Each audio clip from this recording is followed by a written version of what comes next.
গরম গরম ভাতের সাথে যদি এরকম লেমন চিকেন পাওয়া যায় তাহলে কিন্তু দুপুরের খাওয়া একদম জমে যাবে।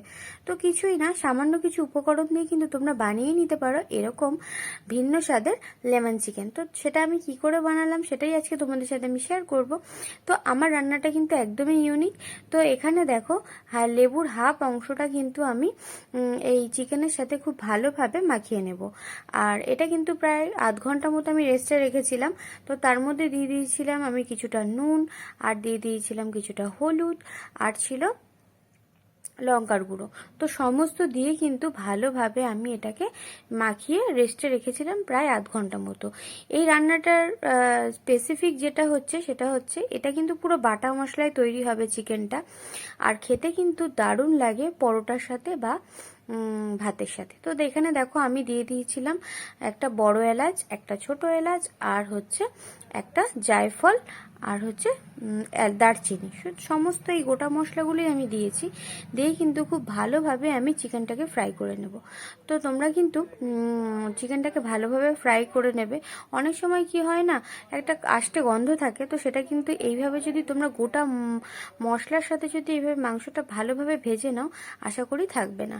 তো তারপরে দেখো দিয়ে দিয়েছিলাম কিছুটা আদা রসুন বাটা, যেটা কিন্তু মাংসের যে গন্ধটা সেটা কিন্তু অনেকটা অংশে কমিয়ে আনবে।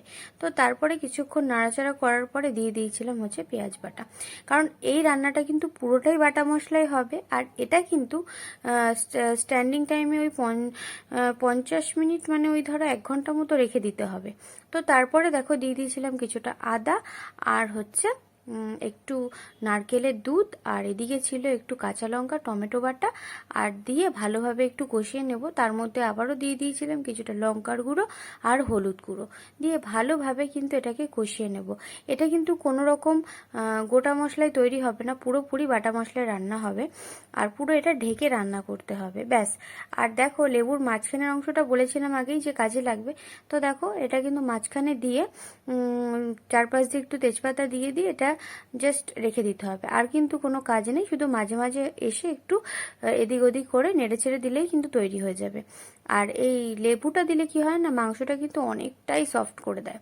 তো তোমরা চাইলে আলু দিতে পারো, আর না চাইলে কিন্তু স্কিপ করতে পারো।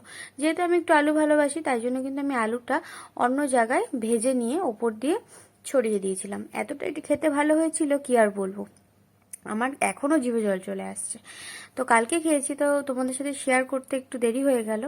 তো তারপরে দেখো দিয়ে দিয়েছিলাম কিছুটা গরম জল, দিয়ে এটাকে কিন্তু প্রায় 1 ঘন্টা মতো ঢেকে রান্না করেছিলাম, ব্যাস। তারপরে লেবুর আরেকটা অংশ দিয়ে খেয়েছিলাম, জাস্ট দারুণ লেগেছিল।